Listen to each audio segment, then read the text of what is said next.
Hey guys, welcome to Fantasy Tip. Max with you for the weekend ads of Week 8. Off a 26 win and 8 loss record on the season. As usual, we'll go over the best available options under 70% rostered for the upcoming weekend. Without further ado, let's jump right into it. On Friday, almost every team in the league is playing. We got 14 games. On Saturday, we got 12 games. And finally on Sunday, we got 5 games. For Friday and Saturday, there's 20 teams in action.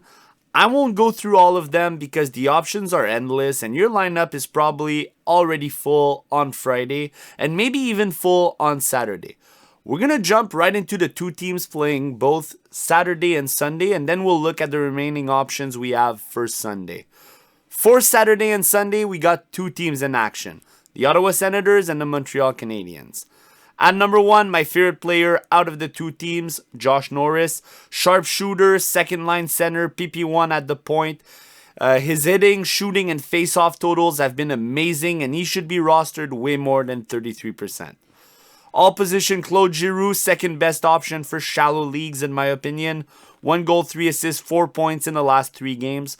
What a start it's been for Brendan Gallagher. He's already up to 8 goals, which is half the amount he had all year last season. Juraj Slafkovsky, safe peripherals with shots and hits. Only 1 goal on the season, but that's bound to change soon. Alex Newhook, so many chances for him.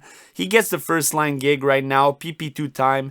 He should have a way better stat sheet than he does because the opportunities are there.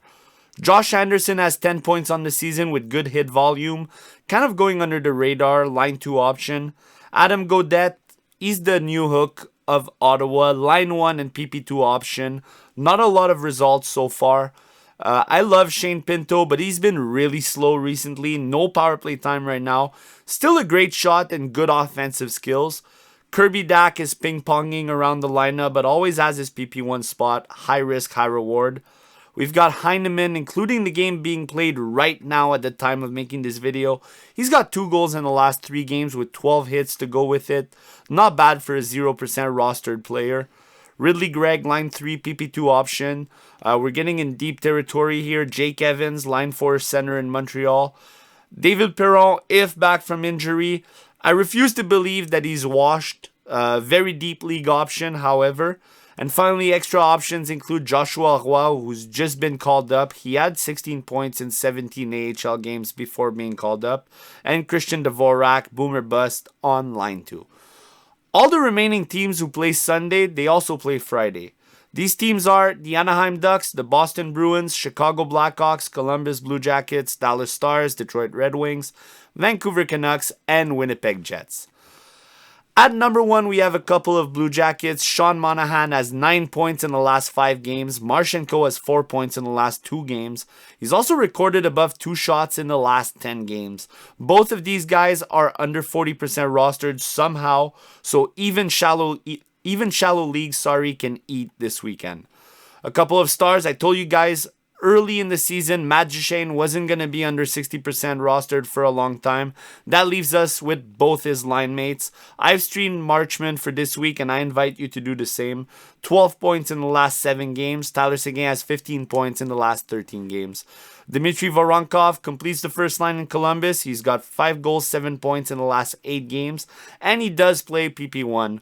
Only 4% rostered, so he's available in most leagues, but probably not for long. Kiefer Sherwood, 3 goals, 2 assists in the last 5 games, and wait for it, 38 hits and 13 shots to go with it. Top line, PP2 option, best hitter in the NHL. We also have Frank Vetrano, speaking of phenomenal peripherals. He's got 61 shots and 51 hits on the season, line 2, PP1 option. Jake DeBrusk, 4 points in the last 2 games, top line, top power play. Connor Garland, 5-game point streak, PP1 in Vancouver. High risk, high reward if he doesn't produce points. Gabe Vilardi, top line, top power play in Winnipeg. We also have Jamie Benn, who's got 11 points on the season with no multi-pointers. That shows how consistent he is. He is a PP2 option. Vladimir Tarasenko is now on the first line with Larkin and Raymond while Showtime is out. He's got 5 assists in the last 7 games. And to be honest, he's been better than what the score sheet shows. Couple of Blue Jackets again. Yegor Shinnikov has 2 goals in the last 3 games. Ken Johnson, 2 goals, 2 assists, 4 points in the 2 games since he's been back. They are both PP2 options in Columbus. 6-game pointless streak for Pavel Zacha. 1 goal in the last 8 games for Lindholm. The Bruins are struggling, but these players remain threats and part of the top 6 with guys like Pasternak and Marchand. They're both PP1, obviously. The 2 top scorers in Anaheim, Troy Terry, Leo Carlson. Carlson was injured on Monday. He could be back. He's day-to-day for now. Keep an eye out. They're both PP1 options. A couple of Blackhawks. Ryan Donato has 8 goals in 19 games, leading Chicago, and he is the PP1 center. Tyler Bertuzzi is his winger on the second line, and he's also on the PP1. Taylor Hall getting a shot at the first line alongside Connor Bedard. He's at the point on the PP2. Mason McTavish has been jumping all around the lineup all year, but he is a PP2 staple in Anaheim. And if Carlson was to miss time, he's a great option for the weekend. Adam Lowry, no power play, but 15 points on the year with good peripherals on the best team in the NHL so far.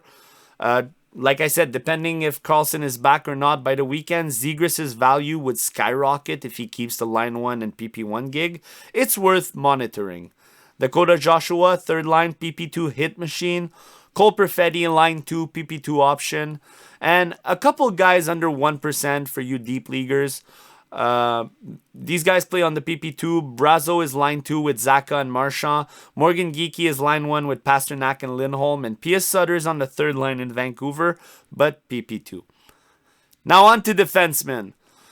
Normally, I don't buy in much on the Habs players for fantasy, even if I'm from Montreal, but this is a great example on when to buy in, especially if Matheson remains out for the weekend. That opens the PP1 spot for Elena Hudson. He's got 11 points on the season, but 4 multi-pointers, which means high risk, high reward. More time on ice, more power play time might be signs of big nights to come.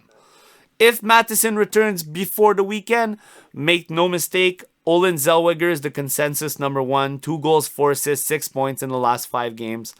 Caden Goalie, another Montreal defenseman, played 26 minutes with Matheson out, and his peripherals went back to normal. PP2 defenseman with 6 points, 25 hits, and 43 blocks on the season. Philip Ronek, 5 points in the last 9 games for the PP2 defenseman of Vancouver. Alex Vlasic, 7th best shot blocker in the NHL, now PP1 defenseman in Chicago. Due to Seth Jones' injury, 5% rostered makes him an elite streaming option. Mason Lohrei, 4 assists in the last 6 games. Since Hampus Lindholm has been put on IR, watch out for the -6 in the same time frame. He is a PP2 defenseman. Couple of Blue Jackets defensemen. Provorov is PP2, 8 shots, 6 blocks, 2 points in the last 5 games. Dante Fabro has 2 goals, 2 assists in 6 games since being claimed off waivers from Nashville. Don't forget he's a 17th overall pick who never broke out to his full potential in Nashville. He has a chance in Columbus. Simon Edvinsson, speaking of first round picks, 3 goals, 10 points in 20 games without power play time. That's really good for the youngster. Eza Lindell, 8 points, 30 shots, 38 blocks on the season. Very consistent. And finally, a couple of struggling PP2 defensemen. Alec Martinez's blocks should get higher soon, and Pavel Mintyukov has more time on ice with Cam Fowler's injury. Now let's jump into categories. We'll start with the shots. We have Logan Stankoven at 3, Shinnikov 2.7, Marchenko and Donato 2.6, Cole Sillinger, Danforth, Zellweger at 2.4, Tyler Seguin and Pavel Zacha at 2.3. Now we'll take a look at the blocks. Like I said, Alex Vlasic 2.6, amazing. David Savard, Caden Goalie, Radko Gudas 2.6, Brandon Carlo, Alec Martinez, Connor Murphy for the blocks. As for the hits, Kiefer Sherwood, best in the NHL, 6.5, absolutely phenomenal. Dakota Joshua, 4.3, his teammate. Mark Kastelik, 3.8. Couple of Ducks, Johnston, Radko Gudas. Matthew Oliver, 3.3. Nick Foligno, Nikita Zadorov at 2.9. And Noah Juleson at 2.8. For face-offs, we have Sean Monahan, 10.4. Lindholm, 8.7. Adam Lowry, 8.6. Josh Norris, 7.6. Jake Evans, Jason Dickinson, 7. McTavish, 6.5. Teddy Bluger, and Charlie Coyle at 6.4. And that's it for today, guys. Enjoy the busy hockey weekend. It'll be a blast. If you like the content, please click the like button, subscribe to our channel. It makes us real happy when you do. I wish you all great success, and I will catch you next week. Bye, guys. Good luck once again.